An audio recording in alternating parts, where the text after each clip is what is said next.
presidente. Buenos días, procurador. Diego Elías Cedillo, de Tabasco Hoy, Campeche Hoy, Quintana Roo y Diario Basta de Grupo Cantón. Señor presidente, aprovechando ahorita lo que nos presentó con respecto a la consulta de revocación de mandato, destacar este hecho de que 9 de cada 10 mexicanos en este ejercicio democrático votaron para ratificar que continúe usted como presidente de la República. Bajo esta premisa, presidente, preguntarle ¿cuál sería el legado que usted le gustaría dejar a las y los mexicanos en términos democráticos? Si bien con la reforma político-electoral se tiene previsto que se atienda esta arista pendiente dentro del gobierno, dentro de las instituciones, ¿cuál sería este legado en democracia que usted le quisiera dejar a las y los mexicanos? Y preguntarle si el secretario de Gobernación o la secretaria de Seguridad le informaron si hubo saldo blanco o si hubo algunas anomalías en el proceso electoral que ocurrió el día de ayer. Gracias, presidente. Bueno, esta es una muy buena experiencia para la aplicación de la democracia participativa.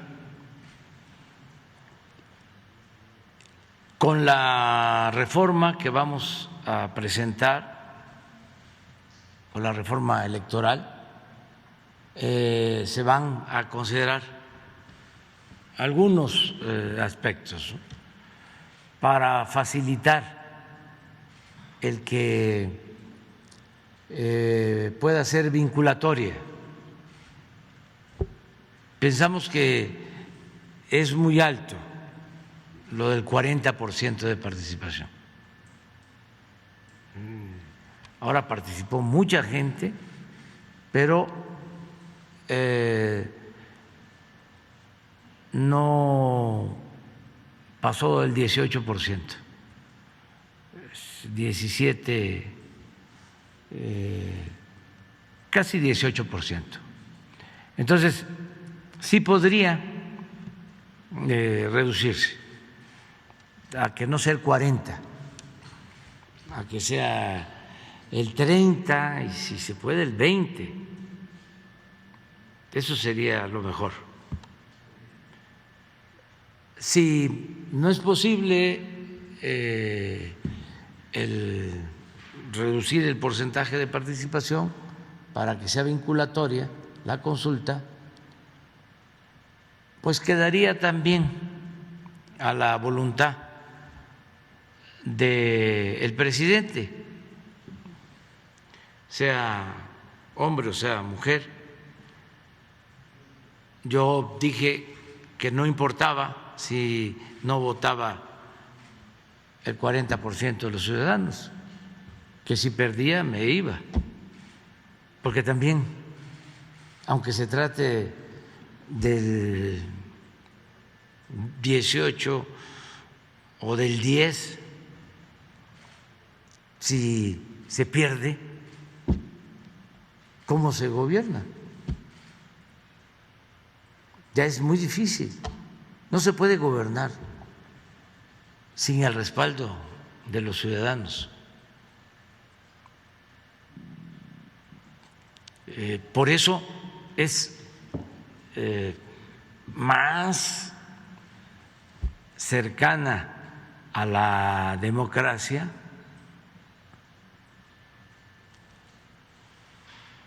la democracia participativa, o es más cercana a el ideal democrático, la democracia participativa. Porque si es democracia representativa, me eligieron por 6 años y haga lo que haga, no me pueden quitar, porque así está en la Constitución y así está en la ley. En cambio, con la democracia participativa existe este método de revocación del mandato.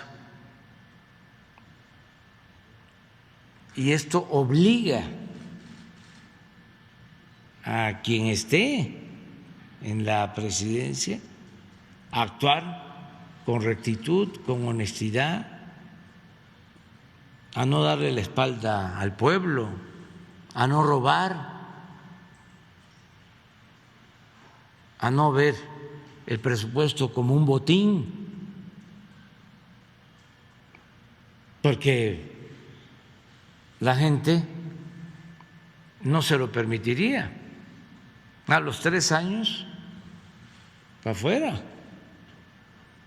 Entonces, yo creo que eso es un gran avance, el que se haya dado este primer paso. Esto va a ayudar mucho para consolidar la democracia y para tener buenos gobiernos, para que el pueblo siempre tenga las riendas del poder en sus manos. Por eso estoy muy satisfecho, muy contento con esta decisión de la gente de participar, porque la apuesta de nuestros adversarios era a que se fracasara. Yo no sé cómo son demócratas.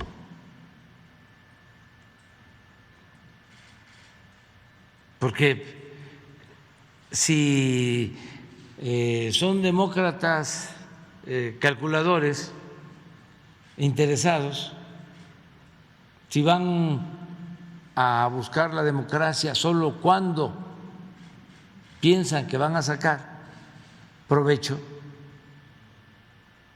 pues eso no es ético, no tiene que ver con la moral y no tiene que ver con el ideal democrático.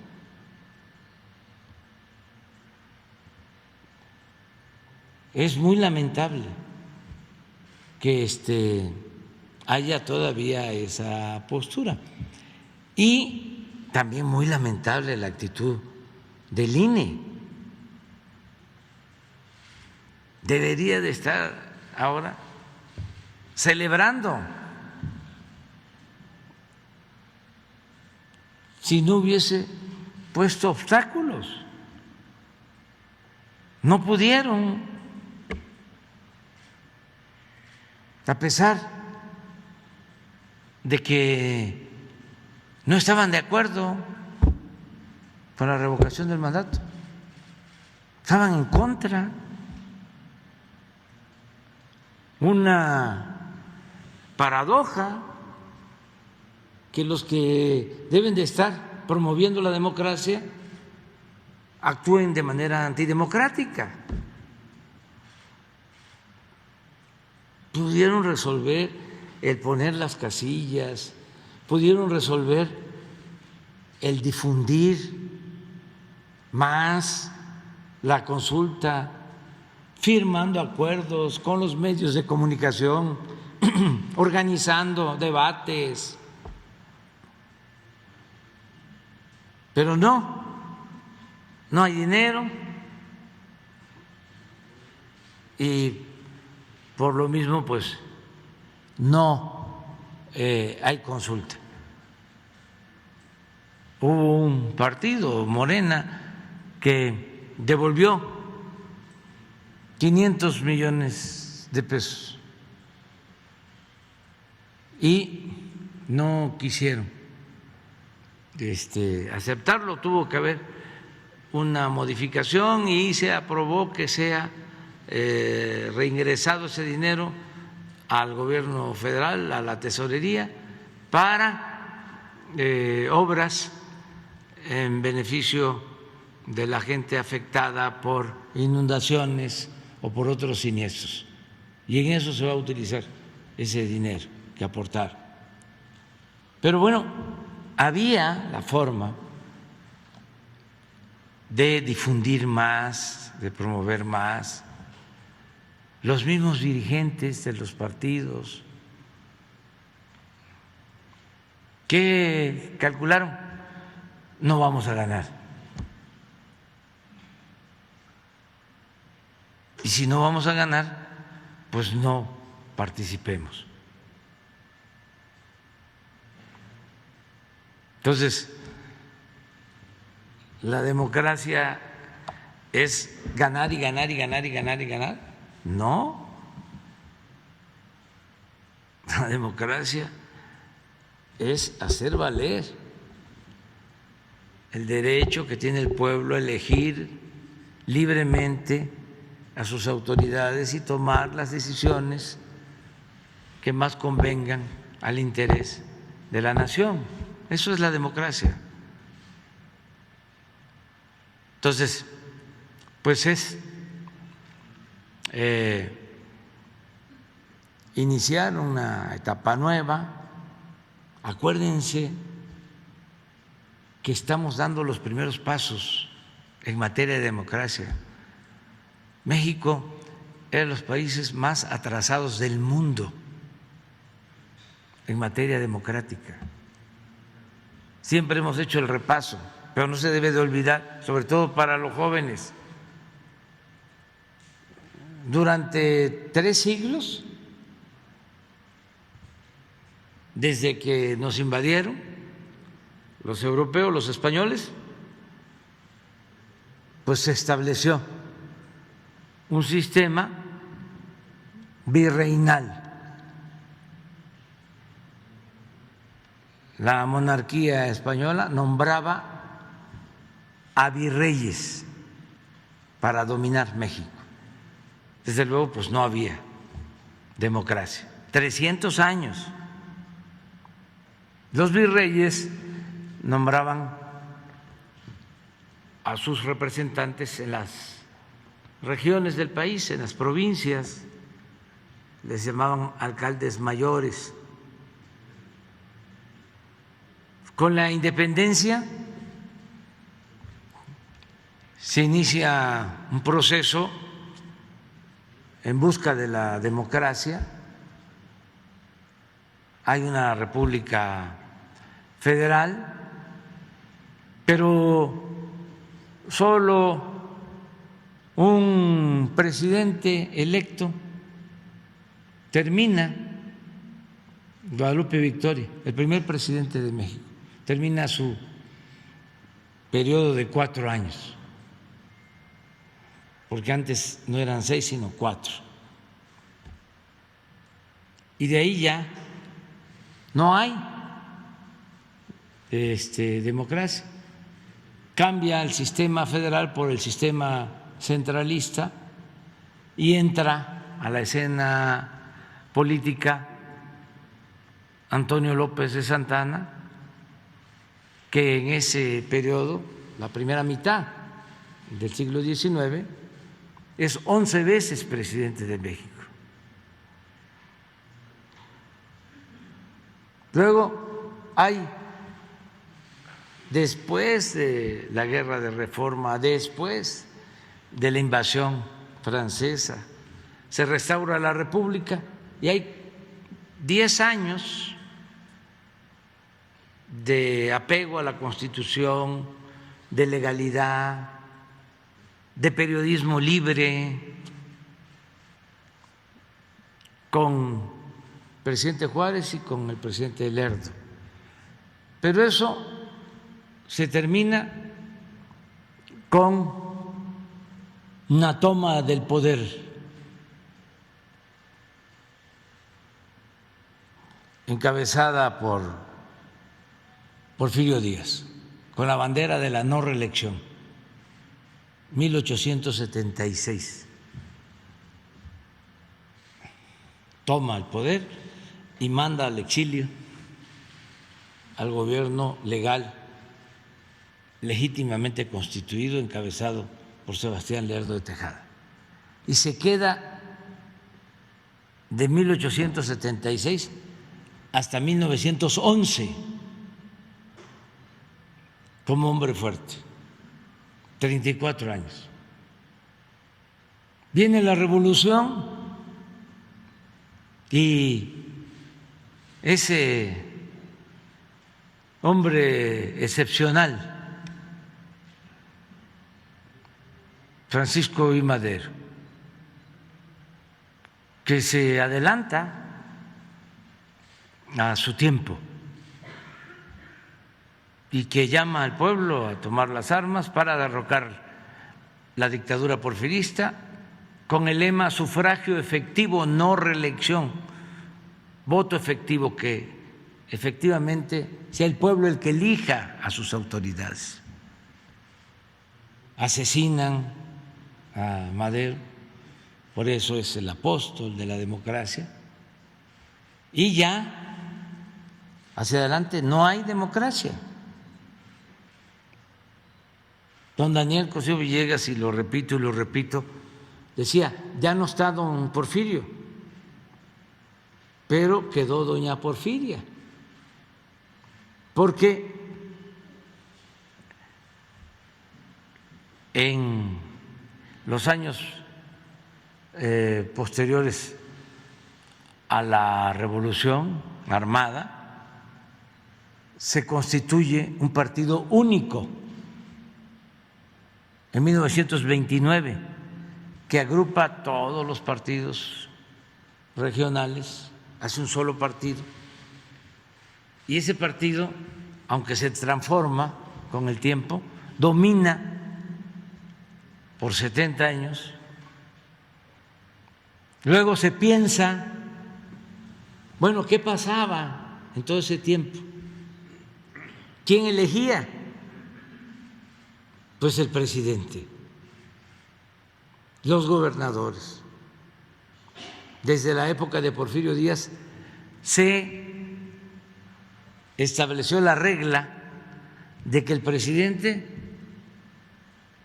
ponía a su sucesor,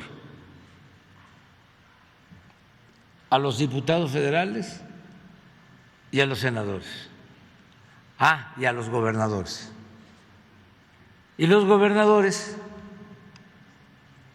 ponían a los presidentes municipales, a los diputados locales, a los magistrados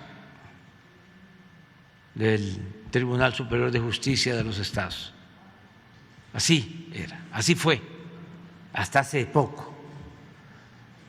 Empieza a haber un movimiento por la democracia en los últimos tiempos, sobre todo a partir de 1988, porque aunque habían partidos de oposición, pues la mayoría eran partidos paleros para simular de que había democracia en México. Entonces, en el 88 sí inicia un movimiento democrático contra el partido único. Hay fraudes electorales en todos los tiempos, fraude electoral en la época que participa Vasconcelos, fraude electoral la época que participa el general Enríquez, fraude electoral en el 88, fraude electoral en el 2006, en el 12, fraudes electorales.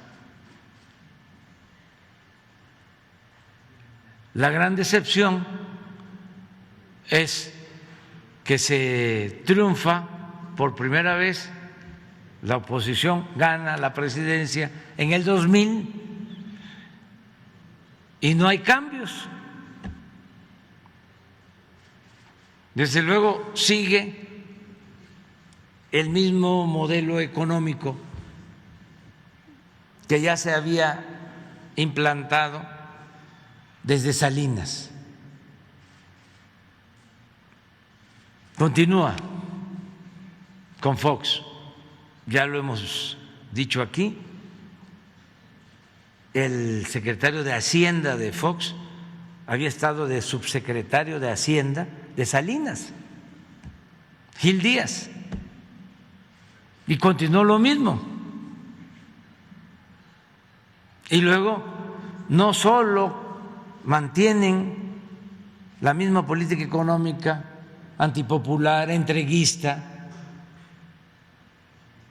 sino hacen fraude. llegaron gracias al movimiento por la democracia, por el esfuerzo, por el sacrificio de muchos. Y cuando llegan, además de que no hacen nada en beneficio del pueblo, de que hacen alianza con los corruptos, además de eso, deciden no establecer la democracia y nos roban la presidencia en el 2006. ¿Se acuerdan de la frase haiga sido como haiga sido? Entonces, apenas estamos dando los primeros pasos. Y claro, este es un proceso, por eso celebro lo de ayer, porque es un avance. Siempre hago el símil de los esclavos, que cuando triunfa la revolución y llegaban los revolucionarios a las haciendas hace relativamente poco, 100 años, porque la abolición de la esclavitud en México se llevó a cabo en 1914, 1915, 100 años después de que la proclamara el cura Hidalgo. O sea, siguió habiendo esclavitud. Y es hasta 1914, 1915 que es abolida la esclavitud con leyes contra el peonaje. Entonces llegaban los revolucionarios a las haciendas y les decían a los peones, ya son libres. Y los peones, en vez de alegrarse, se ponían a llorar porque no sabían qué era la libertad. Ahí estaban enterrados sus tatarabuelos, sus abuelos, sus tatarabuelos, bisabuelos, abuelos. Hasta para casarse se tenía que pedir permiso al amo.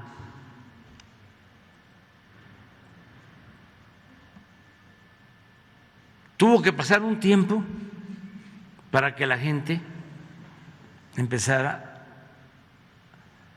a ejercer su libertad. Pues así son los procesos políticos y sociales.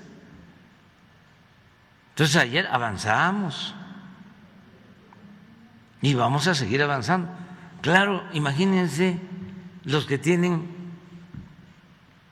mentalidad conservadora, que son demócratas de mentira y autoritarios de verdad. Pues a ellos no les gusta, les molesta. Además, traen la vieja tradición de que debe de votar, porque eso también se dio en nuestro país. Incluso gente lúcida como Justo Sierra estaban a favor de que se le diera el derecho al voto solo al que sabía leer y escribir. El sufragio universal, que se considerara ciudadano. Bueno, en todo el siglo XIX, en la mayor parte del siglo XIX, no se consideraba ciudadano a los peones. No tenían el derecho a votar. Después se obtuvo el derecho al voto universal y luego el derecho al voto de la mujer, que tampoco podía participar. Entonces, son procesos que tenemos que mantener.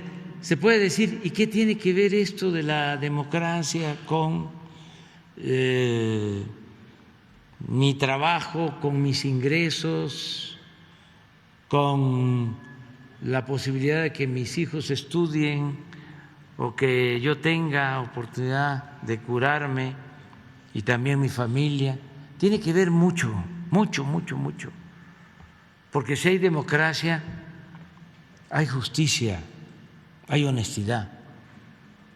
Cuando no hay democracia, no hay justicia y no hay honestidad. Impera, prevalece la corrupción. La democracia es competencia, es un contrapeso, obliga al que está en el gobierno a hacer bien las cosas. Repito, nadie se puede sentir absoluto. Entonces siempre están obligados a actuar con rectitud. Y el que no lo hace, vámonos, tú te equivocaste, tú no puedes dedicarte al servicio público, tú dedícate a los negocios privados,